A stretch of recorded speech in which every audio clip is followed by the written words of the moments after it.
두산그룹이 두산밥켓을 두산로보틱스의 자회사로 만드는 지배구조 개편에 착수했습니다. 주주들의 동의가 변수로 남았습니다.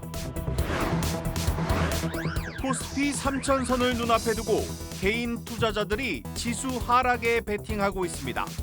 지수 하락 시 이익을 내는 인버스 ETF에 뭉칫돈이 몰리고 있습니다. 야당을 중심으로 은행의 사회적 책임을 강화하는 법안들이 쏟아지고 있습니다. 횡재세가 다시 등장할 것이란 전망도 나오고 있습니다. 내년도 최저임금이 사상 처음으로 10,000원을 돌파했습니다. 하지만 인상률은 1.7%에 그쳐 역대 두 번째로 낮았습니다.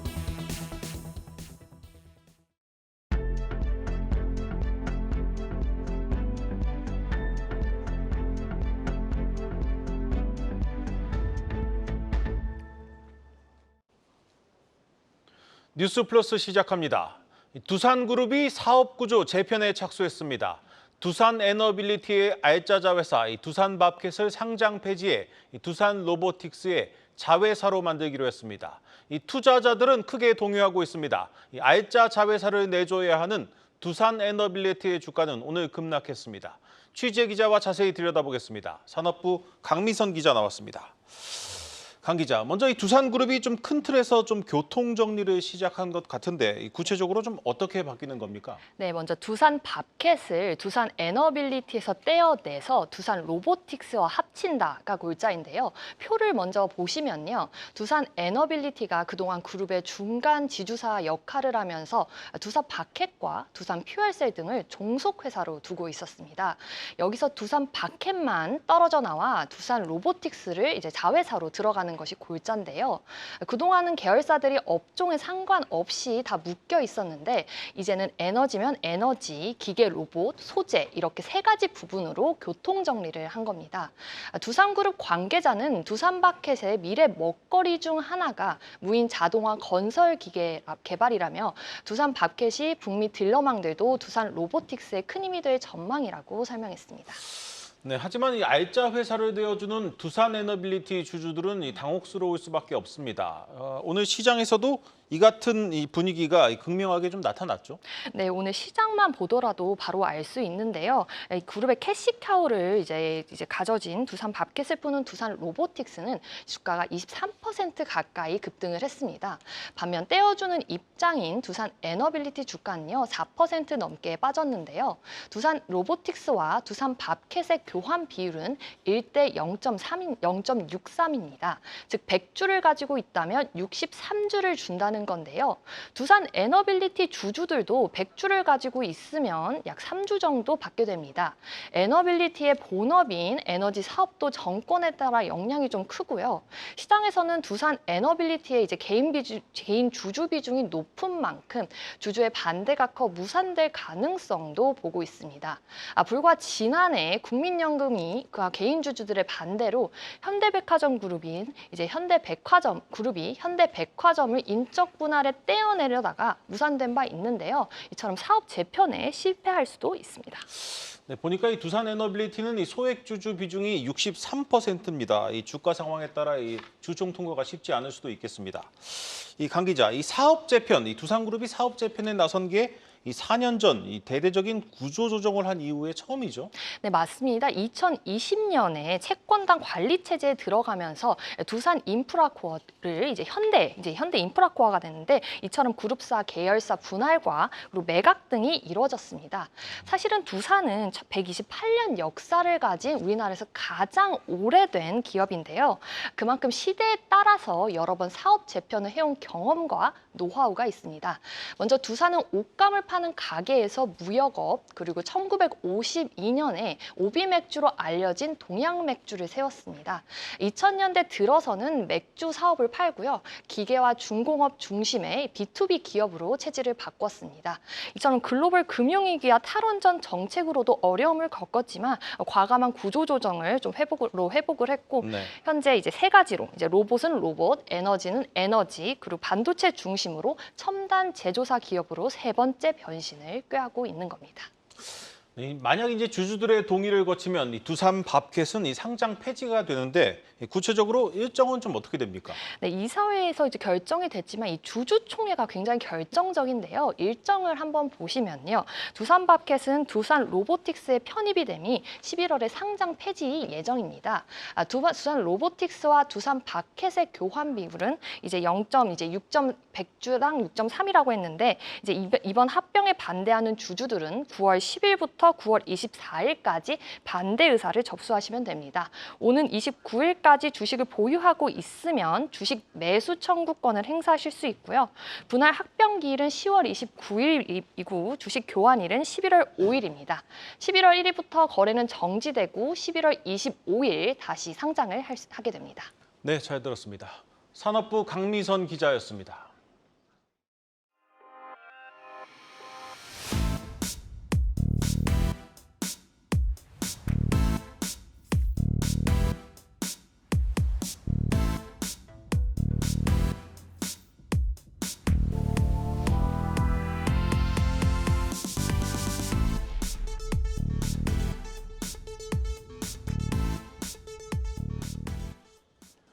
이 고금리 덕분에 해마다 역대급 실적을 올리고 있는 은행들을 향한 이 규제의 칼날이 거세지고 있습니다.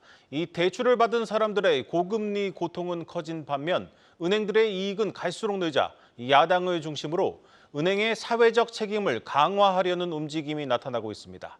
경제부 전범진 기자 나왔습니다. 전 기자, 먼저 이 금융당국이 좀 먼저 움직이고 있습니다. 예, 그렇습니다. 금융당국은 지난 10일 대출에 대한 중도 상환 수수료를 실비 이내로 걷도록 하는 금융소비자 보호에 관한 감독규정 개정안을 의결했습니다. 이전까지 은행들은 대출 시행으로부터 3년 이내에 차주가 대출을 일부 상환하면 상환금액의 일부분을 중도 상환 수수료로 부과해 왔는데요. 네, 은행들은 중택담보의 경우 대출액의 최대 1.4%, 신용대출은 최대 0.8% 정도를 수수료로 부과해 연간 약 3천억 원의 수익을 올리고 있었습니다.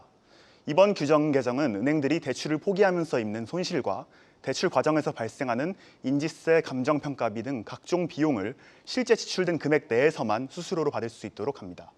본격적인 시행은 내년부터지만 업계에서는 이번 조치로 관련 수수료 수익이 3분의 1 이하로 떨어질 것으로 보고 있습니다. 네, 소비자들 입장에서는 실제로 이 지출된 금액만 받는 게 어쩌보면 이 당연한 것 같기도 합니다. 그런데 당국이 이번에 규정을 바꾼 게 사실상 이 거대 야당의 힘 때문이라고요. 네, 그렇습니다. 당국도 규정 변경을 발표하면서 국회의 논의를 참고했다고 발언했는데요. 지난 4월 총선에서 승리한 더불어민주당의 핵심 선거 공약이 바로 이 중도상환 수수료 폐지입니다. 그런데 중도상환 수수료를 완전히 폐지하게 되면 보전되지 못한 각종 비용이 고스란히 신규 대출 차주들의 가산금리에 반영돼 금리가 높아지는 역효과가 발생하게 됩니다. 네.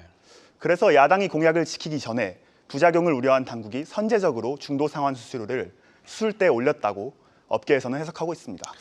네, 그런데 이 중도 상환 수수료를 바로잡는 건 이 시작에 불과합니다. 현재 국회에서 은행의 사회적 책임을 강화하는 내용의 법안들이 이 다수 준비되고 있죠. 네, 현재 민주당이 장악한 정무위원회에서는 이른바 가계부채 지원 6법이라는 것이 대기하고 있는데요. 네. 6개 가운데 은행과 관련된 법안으로는 앞서 거론된 주담대 중도 상환 수수료 폐지 외에도 가산금리에서 법적 비용을 제외하고 세부 항목을 공시하도록 하는 은행법 개정안, 은행의 햇살론 출연 비율을 높이는 서민금융지원법 개정안 등이 있습니다. 민주당은 이 법안들에 대한 당론 선정 절차를 밟고 있어서 이르면 본격적인 법안 심사가 이뤄지는 9월 정기국회부터 순차적으로 통과가 예상됩니다. 여기에 22대 국회에서 은행의 이익 환수에 강경한 입장을 가진 은행들이 대거 늘어나면서 21대 국회 종료와 함께 폐기됐던 횡재세도 언제든지 재등장할 수 있는 상황입니다. 금융 소비자들 입장에서는 반길 만한 법안들입니다. 그런데 이 법안들이 현실화되면 은행들 수익에는 상당한 타격이 있겠군요. 네, 우선 항목별로 실적 감소 규모를 따져볼 필요가 있는데요. 네. 현재 거론된 법안 가운데 서민금융지원법 개정안에 따른 출연료 증가는 연간 약 4천억 원이, 그리고 21대 국회 당시 발의됐던 횡재세가 통과될 경우에는 연간 약 2조 원 정도의 순이익 감소가 예상됩니다. 네. 가산금리에서 법적 비용을 제외하는 은행법 개정안은 조금 복잡한데요. 기존의 은행들이 대출금리에 할당했던 연간 약 2천억 원의 교육세, 신보와 기보 등에 출연하는 1조 2천억 원의 비용으로 추가되는 형식을 실적으로 감안하시면 됩니다.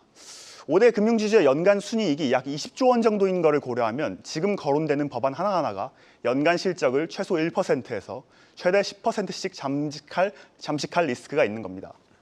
금융권에선 무엇보다 경기 회복이 예상보다 더디게 진행되고 세수 부족이 심화될수록 꾸준한 실적을 올리는 은행권의 자금을 동원하기 위한 여의도의 욕심이 앞으로 더욱 심해질 것을 우려하고 있습니다.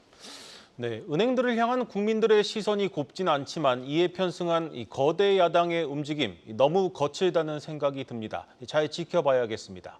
경제부 전범진 기자와 함께했습니다.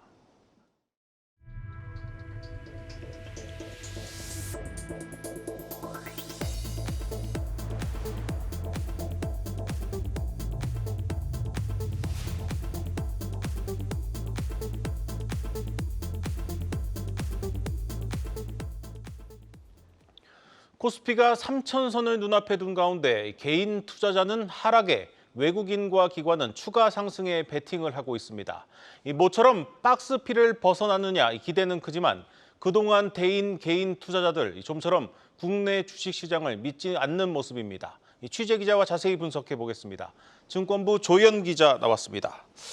조 기자, 먼저 이 상장지수 펀드 ETF 들어오는 자금을 보니까 해외 주식에서 다시 국내 주식으로 좀 흐름이 좀 넘어오는 분위기입니다. 그렇습니다. 이게 올해 들어 처음이라는 점이 정말 눈에 띄는데요. 올 상반기 국내 펀드 시장은 이 엔비디아발 AI 열풍 속에서 해외 주식형 ETF를 중심으로 급성장이 있었죠. 그런데 최근 들어 그 자금의 흐름이 뒤바뀐 것입니다. 지난 1개월간 국내 주식형 ETF 설정액은 3조 1,900억 원 늘었는데요. 이 기간 해외 주식형 ETF 설정액은 1조 8,744억 원 증가에 그쳤습니다. 그러니까 그래프에서 보시는 것처럼 올해 들어서 처음으로 이 국내 주식형 ETF에 해외 주식형 ETF보다 더 많은 자금이 유입된 것입니다. 일별로 보면 특히 지난 9일과 10일, 그러니까 화요일과 수요일 이 이틀간 늘어난 규모만 2조 2천억 원이 넘었습니다. 네, 국내 주식으로 돈이 몰린다는 건 반가운 일인데 이 미국 증시로 쏠렸던 네. 이 개인 투자자들이 다시 국내 증시로 돌아오고 있다. 이렇게 해석해도 되겠습니까? 그 점이 중요한데요. 좀 자세히 뜯어보니까 결과가 다르게 나왔습니다. 네. 이달 들어서 가장 많이 산 국내 주식형 ETF를 봤더니 코덱스 200 선물 인버스 2X였습니다.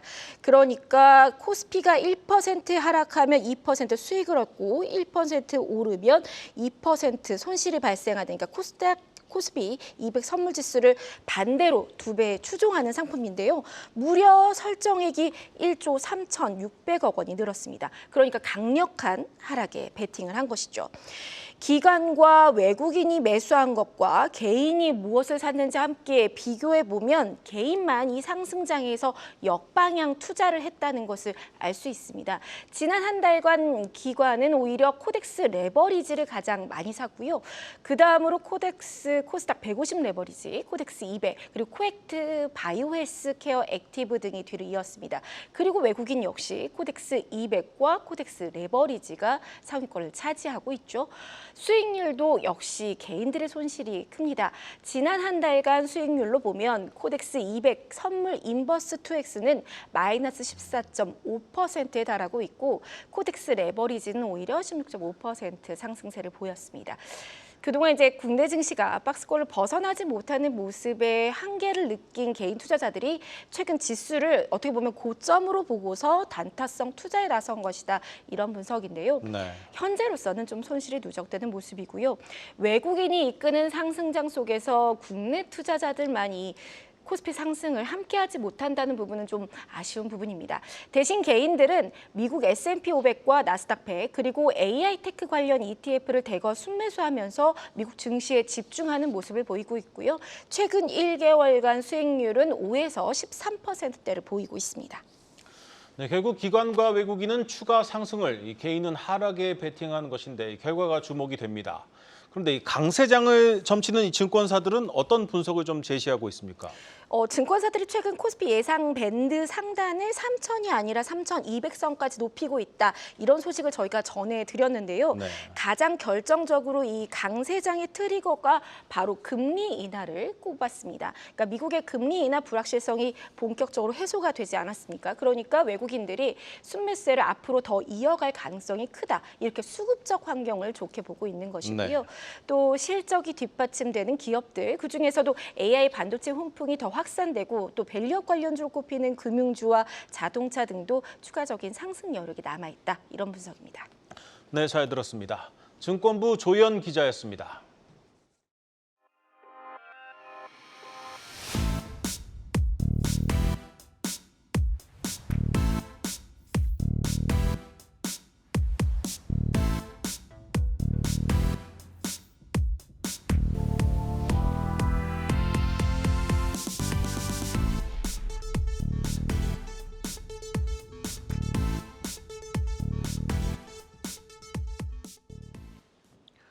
올해 하반기 금리 인하 가능성이 높아지면서 이 금리에 민감한 건설주에 볕이 들고 있습니다. 그동안 혹한기를 보냈던 건설주에 이 온기가 감도는 분위기입니다. 취재 기자와 자세히 들여다보겠습니다. 부동산부 방서후 기자 나왔습니다. 방 기자, 이 금리가 내려간다는 소식에 벌써 시장 분위기는 좀 달라지고 있죠? 네, 아무래도 이제 금리가 낮아지면 집을 사는 사람들이 많아지고 또 이제 집값도 오르고 그러면서 이제 건설사들도 분양을 늘리는 분위기입니다. 건설사마다 차이는 있지만 이제 국내 건설사들의 매출이 거의 상당 부분 주택 사업에서 나오거든요. 네. 거의 매출의 60에서 70% 정도를 주택이 차지합니다. 이때 달라진 이 분위기는 지금 거래량에 좀 반영이 벌써 되고 있는데요. 지난달 기준 서울 아파트 매매 거래는 거의 6천 건으로 2달 연속 5천 건을 넘겼습니다. 통상 이 부동산 시장에서 월 평균 매매 계약이 5천 건을 넘기면 거래가 되게 활발한 것으로 봅니다. 네. 실제로 이제 월간 거래량이 이렇게 5천 건을 돌파한 것은 부동산 상승기였던 지난 2021년 5월 이후 약 3년 만입니다. 이렇게 거래가 늘면서 집값도 서울 아파트 매매 가격도 6년 만에 가장 많이 올랐는데요. 이러면 아무래도 이제 상대적으로 좀 저렴한 새 집에 대한 수요가 늘기 때문에 건설사들도 미뤘던 분양에 나서고 있는 겁니다. 직방에 따르면 올해 하반기 전국 분양 물량이 거의 19만 3천 가구에 달합니다. 지난해 연간 분양 물량보다도 많은 이제 물량을 털어내고 있는데요. 때문에 이제 건설사들의 실적도 좀 점차 개선될 수 있다는 그런 전망이 나옵니다. 이 건설 업황이 기지개를 펴는 모습인데 그렇다면 이 눈여겨볼 만한 건설사 어떤 곳들이 있겠습니까? 사실 국내 증시에 상장된 건설사들이 좀 많지는 않잖아요. 네. 좀 이제 아파트 이름만 들으면 이제 아는 이제 대형사 위주로 상장이 돼 있는데 좀 이렇게 바꿔 말하면 좀 거기가 거기다 이런 생각도 들 수는 있습니다. 그렇다면 이제 똑같이 분양을 늘리고 이제 집을 판다고 했을 때 돈을 좀 더 많이 버는 업체를 골라야겠죠. 증권사 보고서들을 종합하면은 이제 딱 3군데 정도로 추려집니다. 네. DLENC, GS건설, HGC, 현대산업개발 이 3곳입니다. 우선 DLENC의 경우 분양 목표 달성률이 좀 가장 높은 것으로 나타났습니다. 건설사 중에서는 좀 보수적으로 사업 계획을 잡기로 유명한데 이제 원래부터 연간 분양 목표를 연간 10,000 가구, 이제 몸집이 비슷한 다른 건설사보다는 좀 적게 내놓기는 했습니다. 그럼에도 불구하고 이 2만 가구 이상 분양을 목표한 다른 건설사보다 실제 분양으로 이어진 성과가 높다는 게 굉장히 중요하겠죠. 네. 1분기까지 이제 분양 목표 달성률을 보면은 지금 유일하게 30%를 넘긴 상황입니다.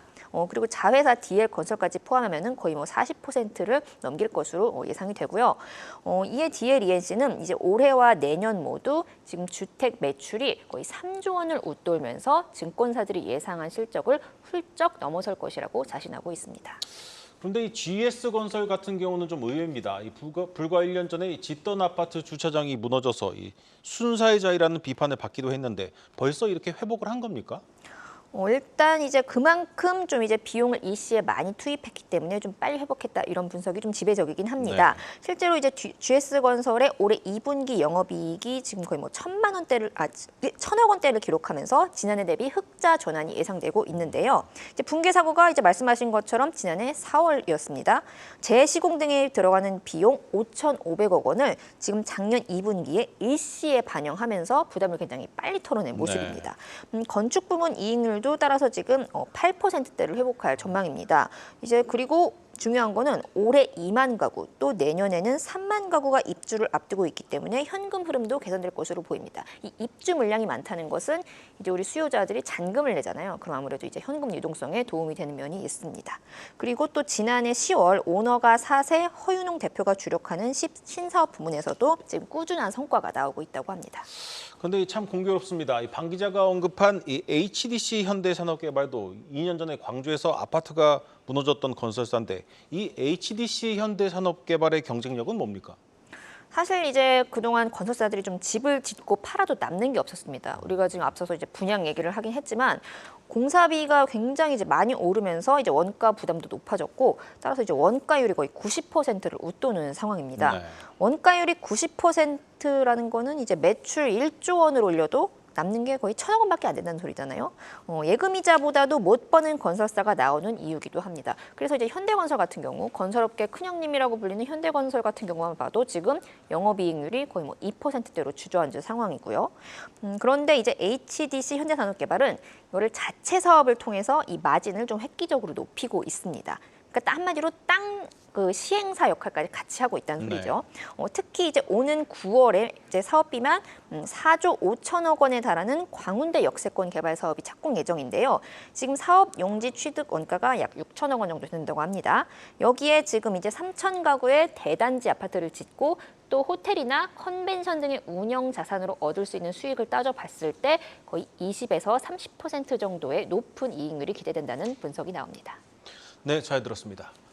부동산부 방서후 기자였습니다.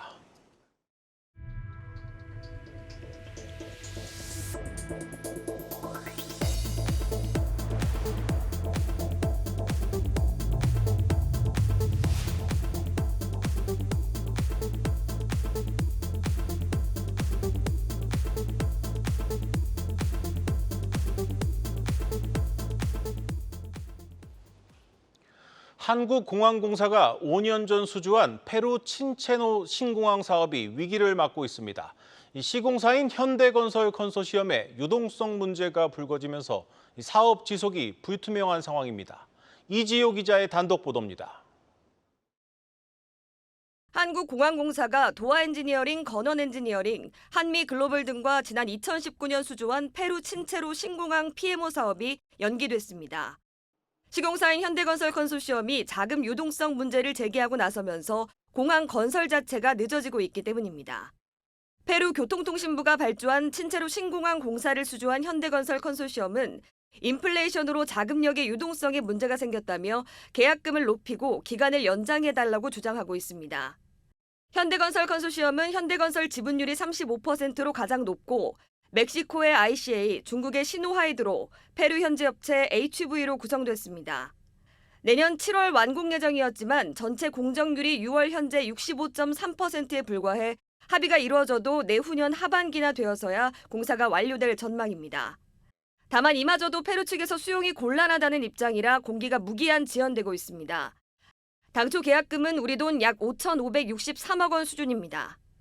페루 친체로 신공항은 세계적인 관광지인 마추픽추로 가는 관문입니다. 46,900제곱미터의 터미널과 13개의 계류소, 622대 차량이 들어설 수 있는 주차장이 생기는데 연간 570만 명을 수용할 수 있을 것으로 추정됩니다. 사업 공정, 설계, 시운전 등 사업 전반을 관리하는 PMO 사업도 차질을 빚고 있습니다. PMO 사업을 위해 한국공항공사가 페루지사를 리마에 설립했는데 인건비 등 운영 경비만 줄줄 새는 상황입니다. 민간업체의 부담을 완화하기 위해 한국공항공사는 페루 지사장 인건비를 100% 부담하기로 했고 페루 측으로부터 계약 연장에 따른 보상을 받기 위해 지난 6월 뉴 국제중재센터에 국제중재를 신청했습니다.